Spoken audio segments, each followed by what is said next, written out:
Hello everyone, कैसे हैं आप सब। मेरा नाम वैभव कौशिक है और आप सभी जुड़ चुके हैं संस्कृति आईएएस के यूट्यूब प्लेटफॉर्म पर। आज हम बात करेंगे काशी विश्वनाथ टेम्पल की। ये इतना इम्पोर्टेंट क्यों हो गया है? क्योंकि यूपी के अंदर यूपी सरकार ने पुजारियों के लिए जो उन्हें वेतन मिलता था वो बढ़ा दिया है, और वो भी थोड़ा बहुत नहीं बढ़ाया है, 3 गुना बढ़ाया है। और ये अभी काशी विश्वनाथ टेम्पल के अंदर इम्प्लीमेंट किया गया है। उसके बाद ये और जगहों पर भी इम्प्लीमेंट हो जाएगा। अब बात करते हैं कि ये डिसीज़न क्यों लिया गया, इन पूरे मुद्दे के ऊपर क्या क्या पॉइंट्स हैं उनके ऊपर बात करेंगे। यहाँ पर काशी विश्वनाथ एक बहुत इम्पॉर्टेंट टेम्पल है जो कि आपको कहाँ दिखेगा? उत्तर प्रदेश के बनारस में दिखेगा, वाराणसी में। यहाँ से पहले इनको 30,000 रुपये सैलरी के रूप में दी जाती थी। आज की डेट में 80,000 से 90,000 जो वेतन है उसकी घोषणा कर दी गई है कि भाई बहुत जल्द ही जो पुजारी हैं वहाँ के, उनको 80 से 90,000 रुपये सैलरी के रूप में दी जाएगी। अब ये किस वजह से हुआ? क्योंकि वहाँ पर जो काशी विश्वनाथ मंदिर का जो ट्रस्ट है, जो वहाँ की परिषद वगैरह है, वो बहुत मांग कर रहे थे, और उसी मांग को देखते हुए यूपी सरकार ने इस पूरे सेगमेंट पर संज्ञान लिया और इसका यहाँ पे अनाउंसमेंट कर दिया कि भाई आपकी सैलरी अब 90,000 रुपये होगी। क्योंकि पुजारियों को भी उन्होंने क्या कह दिया है? उन्होंने कह दिया है कि इनको भी राज्य कर्मचारी की तरह ही अब वेतन मिलेगा।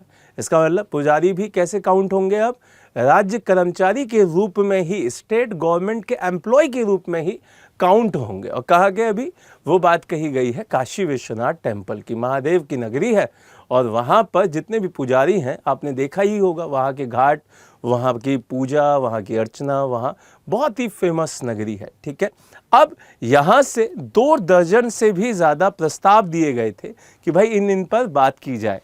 जैसे कि बैठक में जो परिषद थी, उन्होंने विशालाक्षी जो कॉरिडोर है उसके निर्माण की बात की गई, डिजिटल संग्रहालय की स्थापना हो इसकी बात की गई, अन्य विकास कार्यों को भी मंजूरी दे दी गई है, और मंडलायुक्त जो एस राजलिंगम है उनकी अध्यक्षता में इस बैठक का आयोजन किया गया।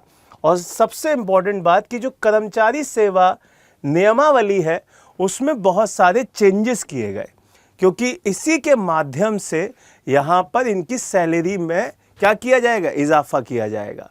1983 में प्रदेश सरकार ने इसका अधिग्रहण कर लिया था।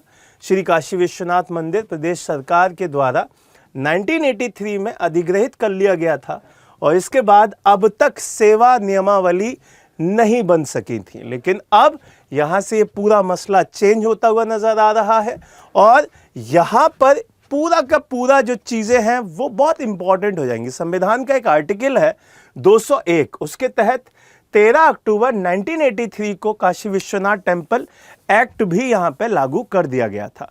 तो ये इम्पॉर्टेंट चीज़ें हैं, ये बहुत इम्पॉर्टेंट है कि आप एक मंदिर के पुजारियों को भी अब राज्य कर्मचारी के श्रेणी में रखेंगे। क्योंकि आपने देखा होगा आर्मी के अंदर भी जो पुजारी होते हैं, जो मंदिर होते हैं, वहाँ पे प्रॉपर उनकी वैकेंसी निकलती है, तो वो भी आप सीधे सीधे उसी तरीके से यहाँ पे भी इम्प्लीमेंट होता हुआ नज़र आ रहा है। जब सरकार इसको रेगुलेट करती है मंदिर को, तो सरकार वहाँ पे अपॉइंटमेंट कर सकती है। जैसे अगर आर्मी के एरिया में कोई मंदिर है तो वहाँ पे आर्मी के द्वारा ही वहाँ पे पुजारियों का अपॉइंटमेंट होता है, तो यहाँ पे भी किया जा सकता है। तो अब आप कमेंट बॉक्स में मुझे बताइएगा कि योगी जी का ये जो शानदार तोहफा दिया गया है पुजारियों को, वो कितना महत्वपूर्ण हो जाता है हमारे स्टेट के लिए।